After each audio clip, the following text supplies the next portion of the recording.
Honorable Justice Tashi Rafstan, Judge High Court J&K and Ladakh, and Atul Sri Dharanji,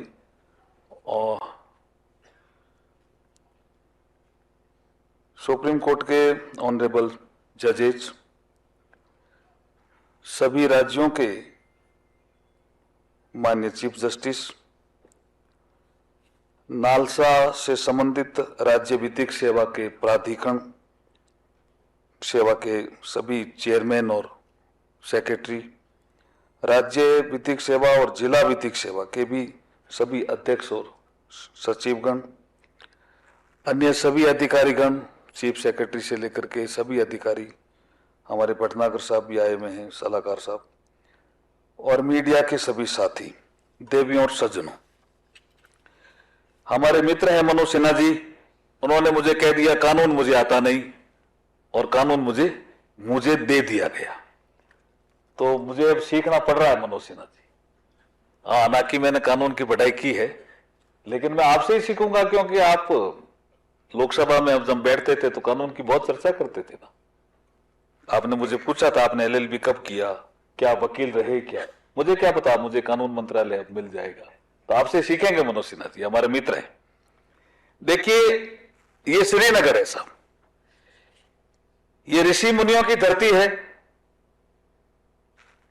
पीरों, फकीरों और सूफी संतों की भी धरती है,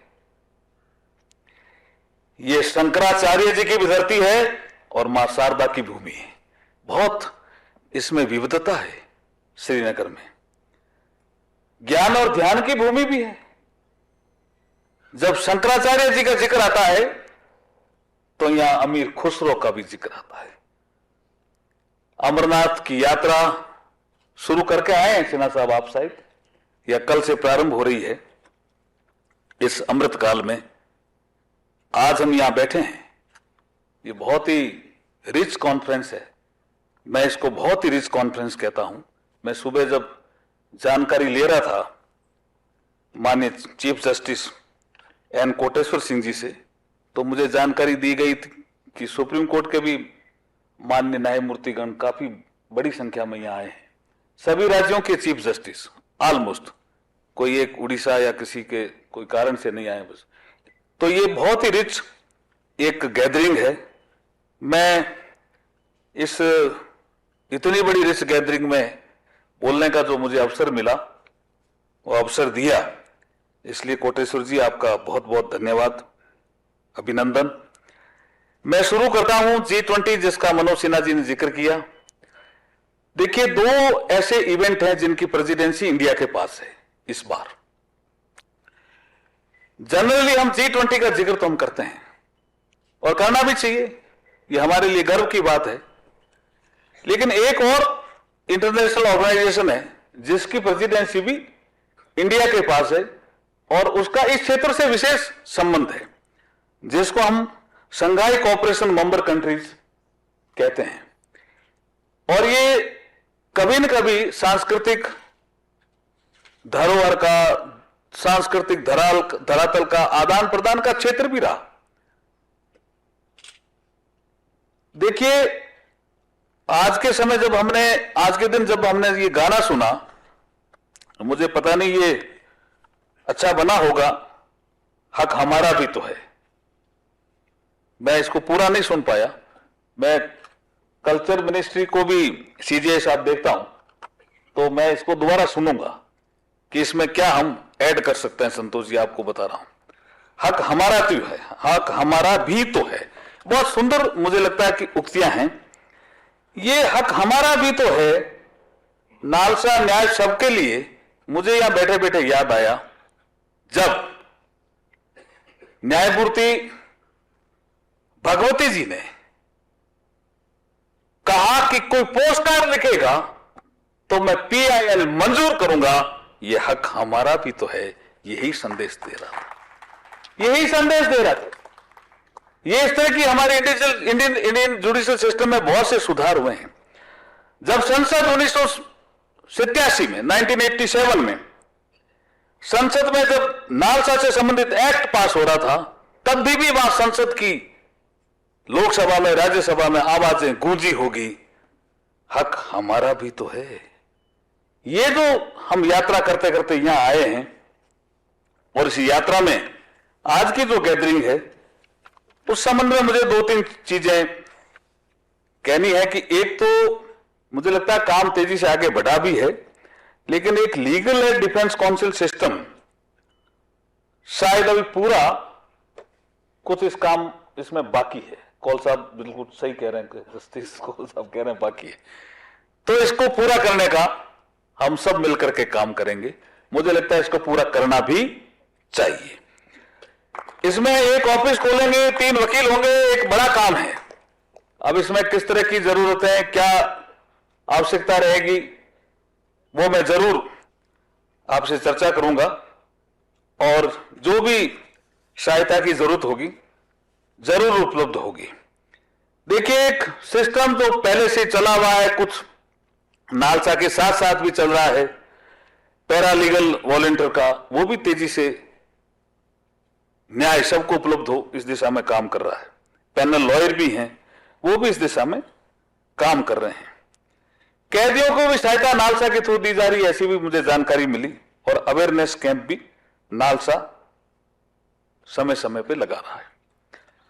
तो मैं इस अवसर पर कह सकता हूं, इस मंच से खड़ा होकर के, कि इंडियन लीगल सर्विसेज अथॉरिटीज की सेवाएं बहुत ही सराहनीय है और मुझे इसकी उपस्थिति गांव में भी नजर आती है।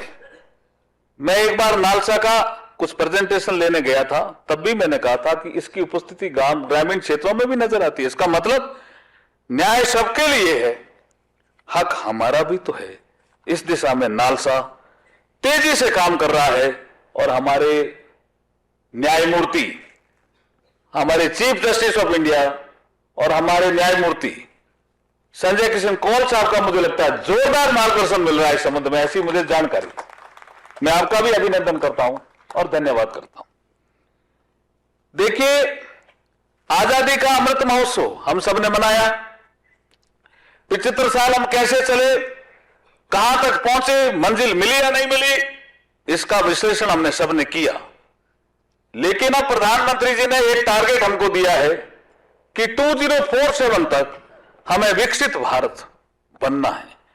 तो ये अमृतकाल का पहला साल और इसमें भी नालसा की ये मीट, और वो भी श्रीनगर में, ऐसे पवित्र स्थान से जब आवाज आएगी तो मुझे लगता है, मुझे याद आता है कि कल्लन ने राजतरंगिणी में कश्मीर का इतिहास लिखा है और आज हम इस हॉल से नालसा का भी इतिहास लिखने जा रहे हैं।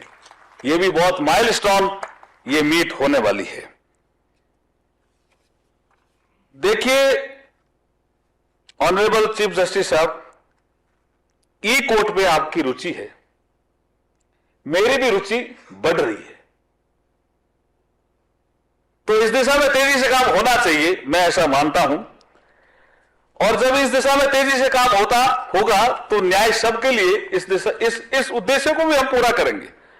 जब हम ई कोर्ट को फर्स्ट फेज में देखते हैं तो खाली कंप्यूटराइजेशन, जिसको हम हार्डवेयर का जिक्र कहते हैं, जम्मू में शायद ऑनरेबल जस्टिस कौल साहब जिसका जिक्र कर रहे थे, हार्डवेयर एंड सॉफ्टवेयर, शायद इनके भाषण के 2 अंग थे, मुझे ध्यान से मैंने सुना है। तो हम हार्डवेयर की ही ज्यादातर कंप्यूटराइजेशन हो, कंप्यूटर आ जाए, पहुंचे कि नहीं पहुंचे, इसका जिक्र हम फर्स्ट फेज में ज्यादा करते हैं और इसकी उपलब्धि की। सेकेंड फेज में हमने एक कोर्ट में सिटीजन सेंट्रिक सर्विसेज के बारे में चिंता की, तेजी से काम बढ़ा, नागरिक सुविधाएं मिली, ईज ऑफ लिविंग जिसको कहते हैं, इस दिशा में हम तेजी से बढ़े। और फेज थर्ड में ई फाइलिंग, पेपरलेस, और मुझे कभी कभी तो लगता है कि जब ई कोर्ट का फेज थर्ड में देखता हूं और अध्ययन करता हूं, समझता हूं, प्रेजेंटेशन लेता हूं, तो मुझे लगता है कि ई कोर्ट का phase third justice delivery system में एक रिवॉल्यूशन का काम करेगा। आने वाले समय में लोग उसको याद करेंगे कि ऐसा भी कालखंड आया जब ऐसा निर्णय लिया लोगों ने। न्याय सबके लिए, इस दिशा में हम आगे बढ़े हैं। मनोज सिन्हा साहब ने एक जिक्र किया आर्टिकल 39A का, 24 नवंबर 1948 के दिन का भी, ठीक करीब करीब एक साल बाद, ठीक करीब करीब 25 नवंबर 1949 मुझे लगता है संविधान बन गया था और बाबा साहब भीमराव अंबेडकर जी का लास्ट भाषण था। 26 नवंबर 1949 को संविधान सौंप दिया था। तो ठीक करीब करीब एक साल बाद जब वो बोल रहे हैं और जो लास्ट भाषण होता है जिसका जिक्र मनोज सिन्हा जी ने किया, मैं रिपीट नहीं करना चाहता, लेकिन एक लाइन जरूर रिपीट करना चाहता हूं। उन्होंने कहा था कि we are entering into a contradiction, politically we are equal, one vote one value, but socially and economically we are not equal. आने वाली सरकार का एक दायित्व होना चाहिए कि राजनीतिक समानता 26 नवंबर 1950 को हमें मिल जाएगी, आर्थिक और सामाजिक समानता भी मिले, न्याय सबके लिए जैसे जैसे मिलता जाएगा। ये आर्थिक और सामाजिक समानता का ही पार्ट है। मुझे लगता है कि नालसा बाबा साहब भीमराव अंबेडकर जी का सपना ही पूरा कर रहा है। मैं इसलिए के लिए नालसा के सभी अधिकारियों को बधाई भी देता हूं। एक और famous quote doctor BR Ambedkar ji का, जो जस्टिस के बारे में कहते हैं कि जस्टिस कुछ नहीं मेरे नजरों में, justice is another name of liberty, equality and fraternity. कितनी बड़ी बात डॉक्टर अम्बेडकर कह के जाते हैं संविधान सभा में। मैं पुनः आपका अभिनंदन करता हूं, धन्यवाद भी देता हूं, लेकिन एक चीज जरूर कहूंगा, मुश्किलें जरूर है मगर ठहरा नहीं हूं मैं। मुश्किलें जरूर है मगर ठहरा नहीं हूं मैं, मंजिल से कह दो अभी पहुंचा नहीं हूं मैं, अभी बहुत काम करना है। There is always rooms for improvement. और ये छोटे छोटे प्रयास जो होते हैं ये बहुत महत्वपूर्ण और क्रांतिकारी सकारात्मक संदेश भी हमें दे जाते हैं। ऐसा मत समझो कि हम डिस्ट्रिक्ट लेवल पे जाएंगे, नालसा की छोटी सी बात कोई अवेयरनेस कैंप करेंगे, कोई समझेगा नहीं समझेगा, नहीं, ये छोटे छोटे प्रयास बहुत महत्वपूर्ण होते हैं। इसलिए कभी किसी कवि ने कहा है, बारिश की बूंदें भले ही छोटी हो, बारिश की बूंदें भले ही छोटी हो, लेकिन उनका लगातार बरसना बड़ी नदियों का बहाव बन जाता है। इसलिए आप बरसो, थोड़ा थोड़ा ही बरसो नालसा के माध्यम से। बड़ी नदी, गंगा जैसी नदी, पवित्र नदी बन जाएगी और तो हम सबको लाभ होगा, सबको ठंडा पानी मिलेगा, सबको सिंचाई के साधन मिलेंगे। नालसा के माध्यम से न्याय सबको मिले, हक हमारा तो भी है। बहुत बहुत धन्यवाद।